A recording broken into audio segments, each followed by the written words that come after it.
কোথাও বেআইনি পার্কিং এর বিরুদ্ধে অভিযান চালালো ট্রাফিক পুলিশ, কোথাও আবার ফুটপাত দখলমুক্ত করতে চলল অভিযান। শনিবার দুপুরে পার্ক সার্কাসে ন্যাশনাল মেডিকেল কলেজ হাসপাতাল সংলগ্ন ফুটপাতে পুলিশকে সঙ্গে নিয়ে অভিযান চালায় কলকাতা পুরসভার আধিকারিকরা। আনা হয় বুলডোজার। এরপরই ক্ষোভে ফেটে পড়েন ব্যবসায়ীরা। উচ্ছেদ অভিযানে বাধা দেওয়া হয়। পুলিশের সঙ্গে বচসায় জড়িয়ে পড়েন দোকানদাররা। আমাদের এসে কিছু বলতো কি হ্যাঁ আমরা তোমাদের এতদিন টাইম দিচ্ছি বা এত ঘন্টা টাইম দিচ্ছি, তোমরা এটা করে দাও।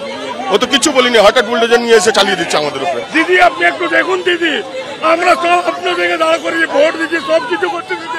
বুলডোজার না চললেও বেআইনি দখলদারদের সতর্ক করে পুলিশ।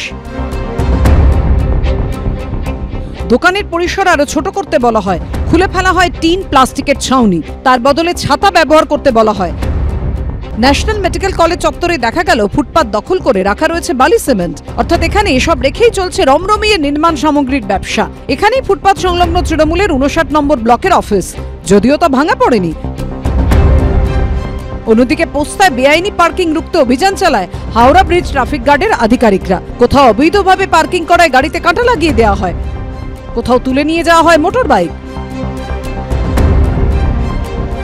সমস্ত গাড়ির ড্রাইভার এবং মালিকদের জানানো যাচ্ছে যে কেএমসি পার্কিং জোন ছাড়া কেউ নিজের গাড়ি পার্কিং করবেন না। আমরা সরাসরি একটু পুলিশ আধিকারিকের সঙ্গে কথা বলে নেব যে কি কি পদক্ষেপ আপনারা নিচ্ছেন। দেখুন, কেএমসি অথরাইজ যে পার্কিং জোনগুলো আছে সেটা বাদ দিয়ে যেখানেই আমরা গাড়ি পাচ্ছি আইদার আমরা ক্রেনে করে টেনে নিয়ে যাচ্ছি, তাহলে ক্ল্যাম্প লাগিয়ে দিচ্ছি এবং ড্রাইভারের লাইসেন্স দিয়ে কেস করছি। এবং মানুষও খুশি যে নো পার্কিং এর জায়গাগুলো পরিষ্কার হয়ে যাচ্ছে। অন্যদিকে এদিন নিউ মার্কেট চত্বরেও চলে অভিযান। মেয়র সাহেবকে গিয়ে বলো, মেয়র সাহেবকে গিয়ে বলো, যাও মেয়র সাহেবকে গিয়ে বলো।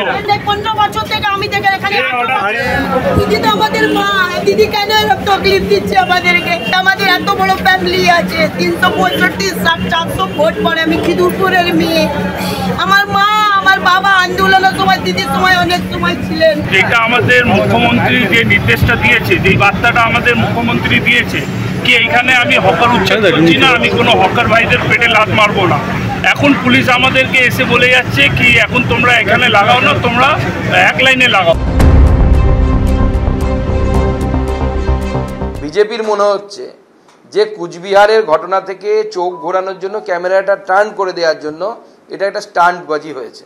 আপনাকে ফুটপাত পরিষ্কার রাখতে হবে 100%, আমরা তার সাথে সহমত, কিন্তু এদের অল্টারনেটিভ ব্যবস্থা করতে হবে। উপযুক্ত নোটিশ দিয়ে উঠলো বাই কটক যায়, আমাদের মহারানীর হীরক রানীর মনে হয়েছে ফুটপাত পরিষ্কার করতে হবে, দিল্লির মতো করে দিতে হবে বা বেঙ্গালুরুর মতো করে দিতে হবে, সঙ্গে সঙ্গে আপনি বুলডোজার নিয়ে চলে গেলেন। আমি তো বুঝতে পারছি উনি স্বপ্নে যোগীজিকে দেখেছিলেন কিনা যে আমিও বুলডোজার মা হব। কোথাও আমি দখল মুক্ত অভিযান এসব কিছু নেই। এদের ডিসিপ্লিন ওয়েতে বসানোর জন্য আমরা রিকোয়েস্ট করে যাচ্ছি 2 বছর ধরে। এবার একটুখানি এনফোর্সমেন্ট করা হয়েছে। কোথাও একটা হকারকেও তুলে বাইরে ফেলে দেওয়া হয়নি, শুধু তোমরা 1/3 বসো। বৃহস্পতিবার এই হকার সমস্যা নিয়ে নবান্নে বৈঠক করেন মমতা বন্দ্যোপাধ্যায়। সুকান্ত মুখোপাধ্যায়, অরিত্রিক ভট্টাচার্য, প্রবীর চক্রবর্তীর রিপোর্ট, এবিপি আনন্দ।